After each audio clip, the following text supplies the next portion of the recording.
Hi everybody, welcome back to another episode of Weathering Autism. I'm so glad you can be with me today. Thank you so much for tuning in on another Sunday or whenever you're tuning in. I just want to take the time to ask you if you would please subscribe to the channel while you're here. Since you've stopped by, you might as well subscribe, and once you subscribe, hit the bell next to the subscribe button and you'll receive notifications of when I put new videos up.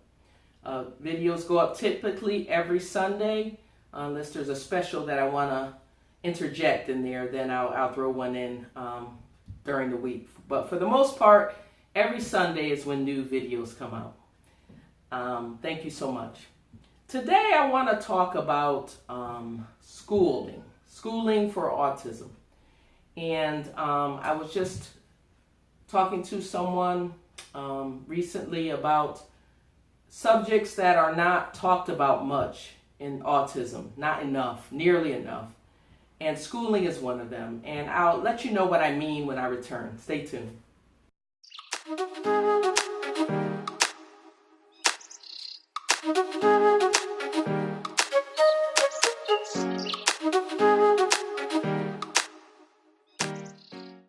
Hey, welcome back. The most important thing you learn first when your child is diagnosed is to have early intervention for that child. And that is to place them into schooling or into a program where they could begin to get involved with therapies, whether it be speech therapy, occupational therapy, things that can help them to cope and to make their way through as you try to work your way through this diagnosis. And as I mentioned before, many of you have heard that usually around 2 years old is the time when young children get diagnosed with autism. And my son, was diagnosed a little later than some, and he was 3 going on 4 years old. But he was still very young to be placed into the school system. I have a daughter who's 17 months older than my son, and he actually went to school before she did because of his diagnosis. And he was placed into the public school system. I don't know where you live, what state you live in, or what region you live in, and what the school system is like there. But where I am, the school system is not the greatest. And I'm not trying to put down the school system at all. I'm a product of that school system, being from this area myself. And it could be better. But I had no idea what it was in regard to the special education side of things. And how much of a struggle it would be to get him involved in a good program. So children with autism diagnosis definitely can and should go to school. After the 0 to 3 period, which is early intervention, and services can be provided at home. After 3 years of age, the 3 to 5 year period involves preschool and can be provided in certain states by government or by the state, otherwise privately. After 5, kids go to kindergarten and schooling, and there is an idea, which is an individualized developmental disabilities act for free and fair education for all. And children with a diagnosis of autism spectrum will and should get their particular needs evaluated and provided for. Now, within school, we have to look at different options. High-functioning children can be mainstreamed in with shadows or paraprofessionals or special education teachers helping them. This is particularly true for kids with Asperger's or maybe high-functioning.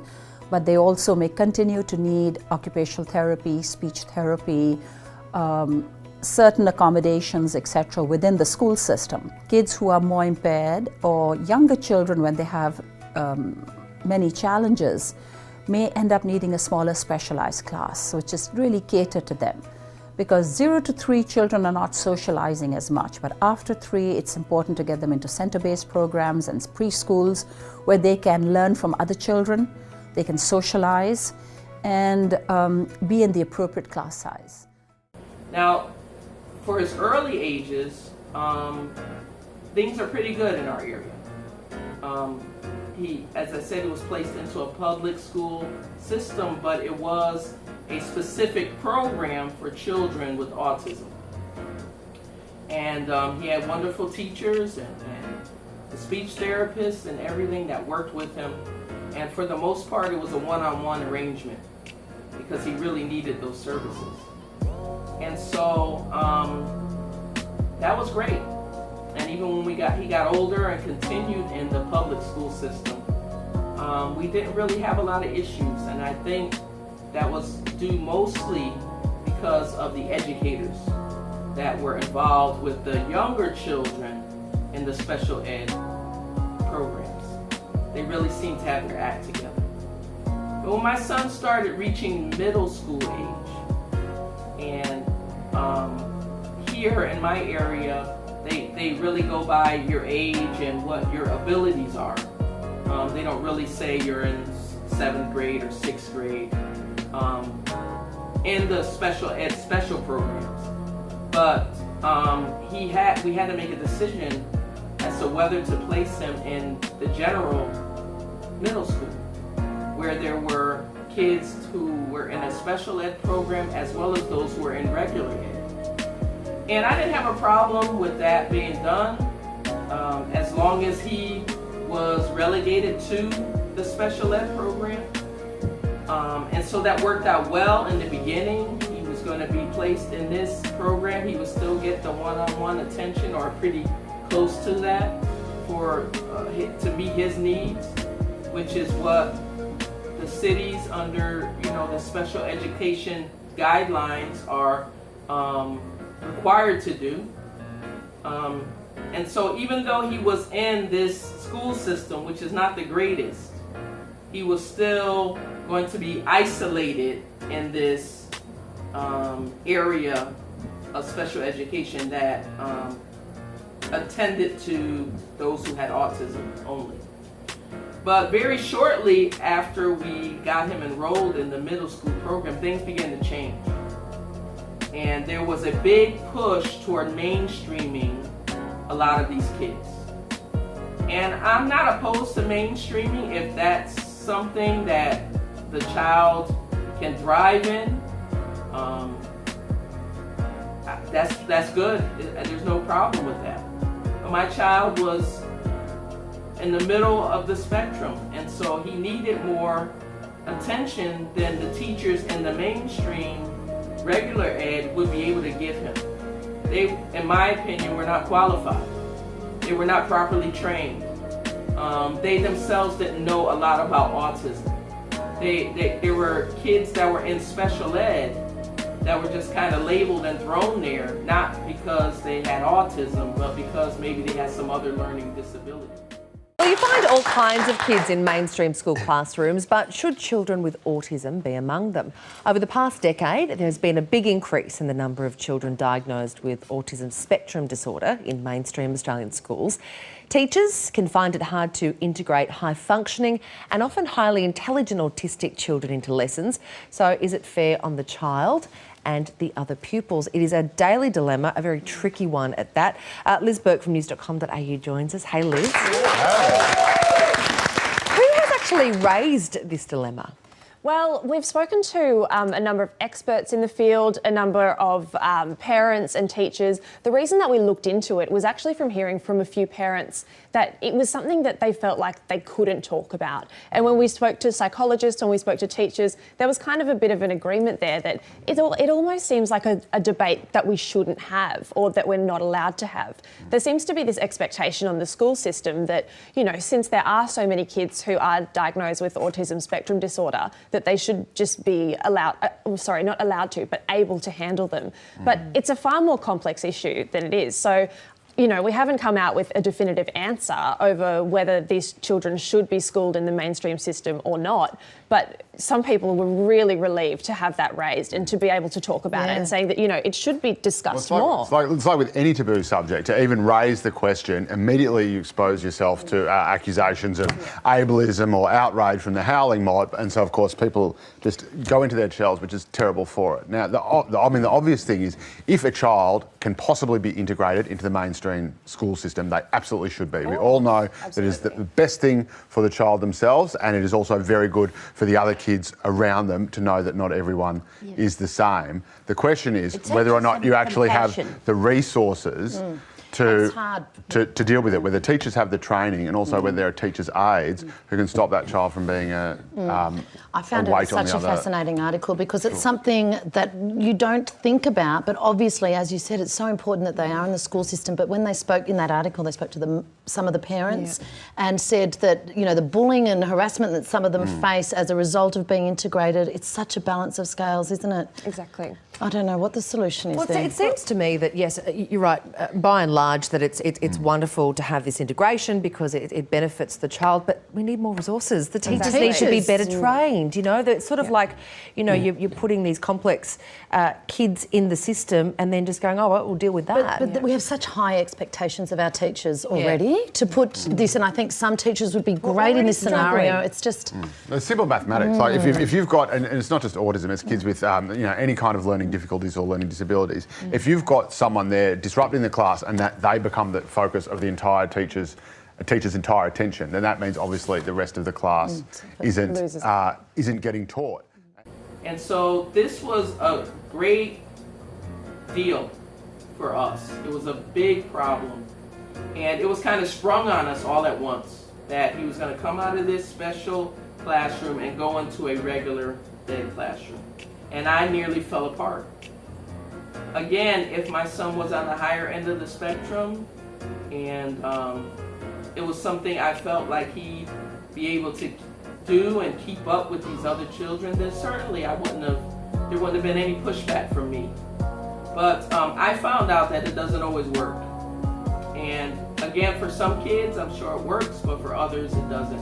And I think the main reason for this is the lack of education and training on the part of teachers and educators concerning autism and what the needs of these children are. To other parents who have a great concern about this whole mainstreaming thing and what it means for their children, what it's going to mean for their child. Is this going to be to the advantage of my child? Or is this the way that, you know, the district where we're living is trying to not take responsibility to meet the needs of these children anymore? In a lot of these areas, budgets are being cut, and unfortunately one of the first ones to suffer are children with special needs, children who need these services the most. They're the ones that, you know, have to miss out on it. It's the first place they go to cut, and it's unfair because there are regulations in place that say that your city or your district, wherever you are, is responsible for making sure that your child has a specialized program that meets their particular needs. Make sure that these teachers are properly trained. They understand what autism is. They understand the spectrum. They understand that every child is different.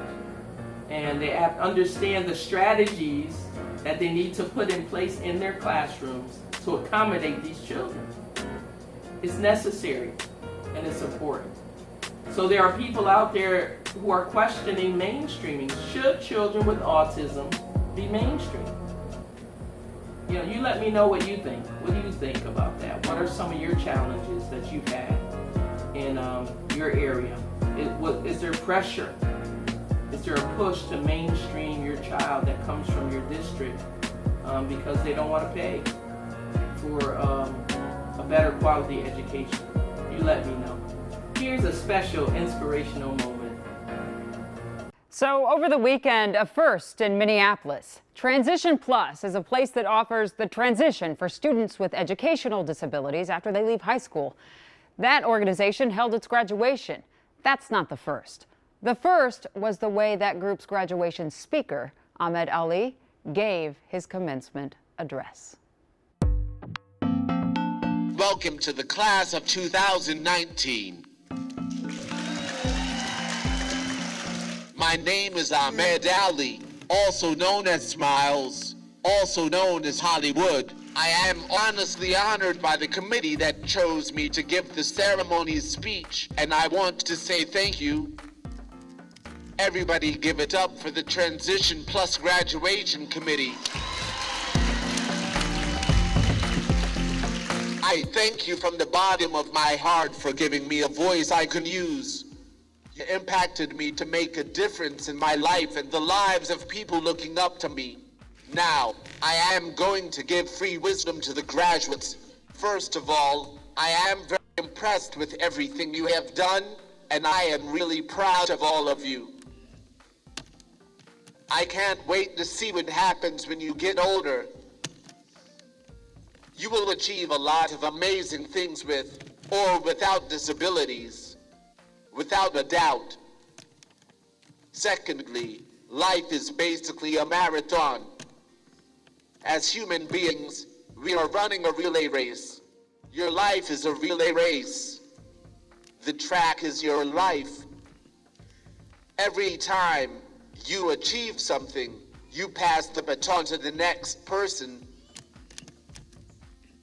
Guess who you are passing the baton to? It's you. Each stage of your life, you are passing into a new you. It's not the end of the line for you, but it's a new you in our beautiful world. Finally, I want to say shalom, auf Wiedersehen, adios, salam alaikum, and peace out, my people. Hey, thanks again for tuning in to Weathering Autism. Don't forget to let someone else know about this channel. Subscribe yourself, like and share. I thank you that, we're up over 90 subscribers. I'm trying to push so we can get some more and get this information out to people that need it the most. So thank you so much. Have a wonderful day. Bye-bye.